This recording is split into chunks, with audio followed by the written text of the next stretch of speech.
Hello folks, Everchanger here, and welcome back to more Pokemon Yellow. Last time we began, that is a word, we began our conquest of the Silph Company, and we also discussed the Nintendo Direct, or rather the 3DS and Amiibo portions of it. This time we are going to be continuing our conquest of Silph Company, and since it's just monotonous battles, and really not that interesting, all things considered, we're going to be continuing to discuss the Nintendo Direct, because last time we talked about the 3DS stuff. This time I think we're going to talk about the Switch stuff. So first things first, I just realized that we have two Pokemon weak to Electric on the team. That's a little awkward. First things first, they discussed the game ARMS, which is really intriguing to me. I feel like ARMS is being positioned as, for the Switch, what Splatoon was for the Wii U, like an interesting new IP that's going to get really popular.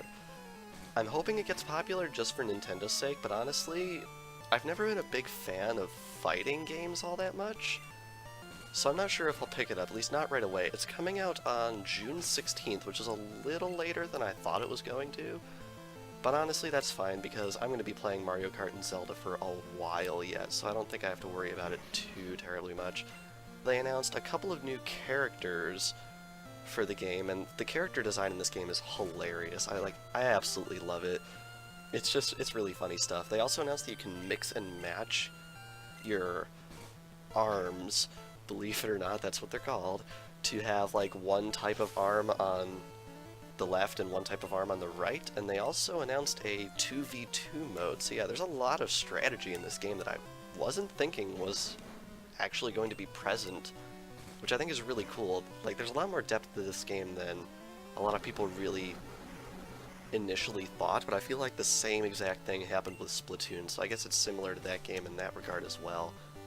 One thing I was really legitimately surprised by is they did not announce any Amiibo for ARMS. I was like 100% certain that they were going to announce Amiibo for ARMS and probably make them posable, like you can pose the Guardian Amiibo for Zelda. But that didn't happen. They did not announce Amiibo for ARMS, and since it's coming out so soon, like, I'm wondering if it'll even get Amiibo at all, because like if they're waiting until E3 to announce the Amiibo, that'll be like a week before the game launches. So yeah, that seems a little crazy to me. But yeah, after they discussed ARMS, they went on to detail quite a few other titles for the Switch, and honestly, I kind of tuned out for that part of the presentation, because they announced like a lot of indie stuff, like a lot of really small things. Also, this guy, we technically have to take this warp tile to fight him, so I'm just going to take this warp tile and go right back through it. And now we can fight this dude. But yeah, I'm going to be occupied with some of the first-party Switch stuff for a while, so I didn't really pay attention to a lot of the stuff that they announced. One thing that's really interesting is they announced that Minecraft is coming pretty quickly. It's coming out in May, which is next month, so I was pretty surprised that they're bringing out Minecraft this quickly, but it's a good thing they are, because I'm pretty sure it's going to be basically the console edition, so you can play that like on the go and at home, which I think is going to be a big selling point for a lot of people. Plus, like, you know, it's Minecraft and people are going to buy it, so I feel like Nintendo's trying to sort of position Minecraft as the big May title for the Switch, since they don't really have anything themselves. Anyway, right here we find the card key. That is going to be a very important item going forward, and of course we can't get through here because that guy's standing in the way. But yeah, the card key allows us to open the doors, the shutter doors in the building, so we're going to have to keep that in mind for later when we decide to actually start opening them. But yeah, they also announced, let's see what else they announced. This is not going to be an extensive list, obviously, because I wasn't really paying attention to it, because honestly I'm probably not going to get a lot of this stuff until a lot later, if at all. They announced, first off, they announced a Senran Kagura game on the, on the Japanese stream. That rotten president, he shouldn't have sent me to the Tixie branch. Okay. If you don't know what Senran Kagura is, I really don't want to explain it to you, because this channel, I try and keep it as family friendly as possible. But if you do know what it is, you should know that the game coming out for Switch is going to support HD Rumble. And when you think to yourself, do you mean? Yes, I do mean that. And it's a little disturbing, to be quite honest, but I did get a really great laugh out of it when I first saw an online post about it, because I was like, you know, before the Switch launched, I thought about, I'm like, you know, as soon as homebrewers figure out how HD Rumble works, we all know the first software that's coming out for homebrew on the Switch, let's be honest. But yeah, I was surprised that someone actually beat them to it in that regard. They also announced that Rayman Legends is coming to the Switch, and I was one of the people that was interested in Rayman Legends back when it was due for a February 2013 release on the Wii U.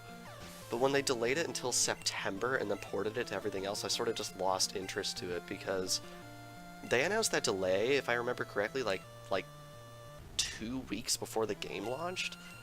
And I'll be honest, I know it seems really petty now, but back then I was pretty salty about it, and I sort of just lost interest in the game altogether. So now that it's coming out on the Switch, like, I might be tempted to pick it up, because honestly, for the last year of the Wii U, I tried not to buy anything for it because I was afraid that it was going to get ported to the Switch. And then of course I'd want it on the Switch because it's also portable, and ideally it would run better. So yeah, I think the last game I bought for the Wii U was Twilight Princess HD, which was over a year ago, and I mainly bought that game for the amiibo, because I really, really like the look of the amiibo, and I've only gotten through like the first dungeon of the actual game. So yeah, it's a little bit awkward. But yeah, it should be interesting. I might pick up Rayman Legends at some point in the future.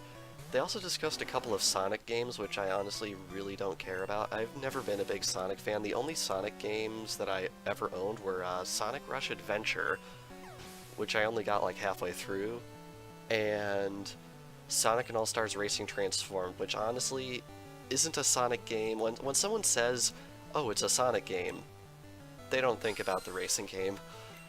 But yeah, let's see, what else did they talk about? They announced that Monopoly was coming to the Switch, which I thought was really funny that they dedicated time to. I'm like, it's Monopoly. Like, what's the big deal?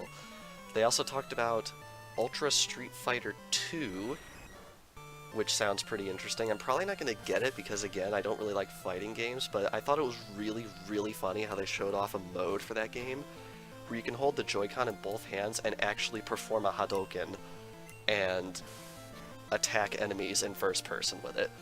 I thought that was really, really, really funny. But yeah, pretty much everything else they talked about, like Sign Mora EX, Project Mekuru, Fate Extella, and Payday 2, not really too terribly interested in them at this point, just because there's a lot of stuff that I'm more interested in. Team Rocket is trying to conquer the world with Pokémon.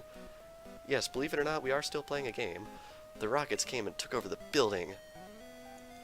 The shock. Oh dear, help me, please. Look at him, he's such a coward. Oh, I love when they subvert tropes like that, how the guy is the one who's scared and the woman's like, buck it up, pull it together. It's really funny when they do stuff like that. They must have targeted Silph for our Pokemon products. Honestly, it's fun when literature / games / movies subvert tropes from time to time. It keeps things interesting, and it also makes things more equal, I guess you could say. Have we fought you yet? We have not. I'm one of the 4 Rocket Brothers. I think this is only the one that we've found. I think there are actually 4 Rocket Brothers around this building. But yeah, the rest of the stuff they announced for the Switch, not counting Splatoon 2, because that's like the thing they did at the very, very end, they announced neon yellow Joy-Cons for ARMS. And I'll be honest, I'm a big sucker for the color yellow. I just really like that color, recent world events notwithstanding. And when they announced those, I was like, ooh, I want those. But then I remembered I probably don't want those to the tune of $80. At least not right now. But maybe in the future I might pick them up. Another thing they announced that I thought was really weird is they announced battery packs for the Joy-Cons that take AA batteries. And I'm like, the Joy-Cons already last like 20 hours on their own, although I'm wondering if the fact that ARMS uses the motion control so much, I'm wondering if it'll drain the battery faster. So I'm wondering if that's the motivation behind it, but honestly, like those battery packs, like I feel like their most intriguing feature isn't the fact that they provide a longer battery life, I think it's the fact that they add some more bulk to the Joy-Con, so when you're using them in a game where you fake punch things, like you have a lot more bulk in your hand to keep control of, so it's weird. I think that's probably the most compelling feature of that battery pack. I am one of the 4 Rocket Brothers. Alright, we're running into them quickly now. But yeah, I don't think they announced a price for them, but I saw the Japanese price and it's looking like they're probably going to run around 30 bucks. Which is a lot for something that I feel like is honestly pretty unnecessary, unless of course ARMS is a really big drain on Joy-Con battery life, which it might. They just didn't explain that in the presentation, which I thought was weird. Another quote-unquote accessory that they announced for the Switch is they announced that standalone docks would be available in quote-unquote limited quantities on, what was it, May 19th. And I thought that was really weird, mainly because I legitimately thought that those already were available. But apparently they're not. And I thought it was fascinating how they specifically mentioned limited quantities. It's like, man, Nintendo is legitimately having a hard time keeping this thing in stock. Which honestly makes me really, really happy, because after all the negativity around the Wii U the past 4.5 years, it's really, really nice seeing the world get hyped for a Nintendo console. Like, I know I probably sound like a fanboy when I'm saying that, but like when you're a fan of something and that something isn't going well, it doesn't make you feel good. So it's really nice having that Nintendo hype back, you know? But yeah. Also, one thing that's worth noting is the general producer of quite a few historical Nintendo games, Koizumi, I don't remember his first name at the moment, I do apologize, but Koizumi was the host of this Nintendo Direct, and honestly, after seeing him as a Switch presentation, I really got the impression that Nintendo was going to try and make him, like, not necessarily the face of Nintendo, but, and I say this, like with no insult intended, but I feel like Nintendo's trying to make him to be like Iwata 2.0. He's got this charismatic look to him, and like, I don't know why, but whenever I see him on screen, I just feel excited, like happy. Like he gives that feeling of, oh man, this is a Nintendo Direct, let's go, like Iwata sort of used to give, you know? So I'm hoping that they keep him around, because I really, really liked having him as the host of this Direct. And if they can get him onto more stages and stuff like that, I think that'd be really great, because he's a really nice guy. Alright, so we're gonna take down this Golbat right here. And we defeated yet another Team Rocket Brother. Lights out, as he says. And man, we're getting decently close to the top of this tower, having ignored all of the shutter doors and teleporter tiles so far. Ideally, what I'm hoping to have happen, and I don't remember exactly how well this actually occurs, I think once you do the entire building and then do all of the doors, there's very little that actually requires a warp tile to access, although there's one part of the tower that I think does require a warp tile to access, and we're going to have to go hunting for that decently soon, because otherwise we're going to get a little bit lost in here. I'm hoping that Silph Company will take us 4 episodes total. I think 4 episodes is probably a good estimate, but it is easily the largest, most densely packed with trainers dungeon in the entire game, so I feel like it'll be pretty understandable if it does take a little bit to get through. One thing I'm really, really, really hoping that we're going to be able to gain access to soon. Oh goodness, he disabled not all of my attacking moves. Looks like this is the first time we're using fly. I'm really hoping we'll be able to find the bed that we can rest in to heal soon, because we need it at this point. Like, Charizard's already level 43 because everyone just got knocked out. But I mean, to be fair, it's Charizard. He's gonna boss through some of this stuff. Alright, is there anything up here? Oh, wow. Is this the first item we've actually found? Calcium. I feel like a lot of the items are going to be locked behind doors in this area, which I feel like was something we should have expected. Anyway, I'm going to use this immediately. I'm going to use calcium on... I don't know what's a good pick for calcium, so I'm just going to use it on Pikachu. Raises my special. Okay, that's a pretty good pick, because Pikachu is electric type. So we should be looking at some pretty good stuff right there. Also, I am fully aware that I have not discussed Splatoon 2 yet, but that's because this video is going to be over, like, pretty soon. In fact, we should probably just end it, like, now? Maybe we should end it now, because we're already 16 minutes through it, and I have quite a bit to say about Splatoon. So, I really don't want to sort of cut it off in the middle. But yeah, I think it's looking like we're going to have another trainer right here. And we're already a decent amount of time in this episode, so I think we're just going to stop it here.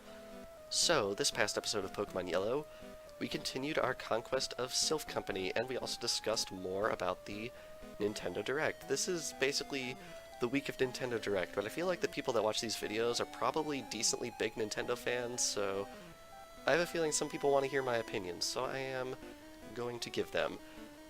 But anyway, next time on Pokemon Yellow, we're going to be talking about Splatoon 2 from the Nintendo Direct, and we are also going to be continuing our conquest of Silph Co. So without further ado, thank you all for watching, and I will see you guys next time. カラカラ孤独ポケモン高さ 0.4 メートル重さ 6.5kg 死に別れた母親の骨を頭にかぶっている寂しい時大声で泣くという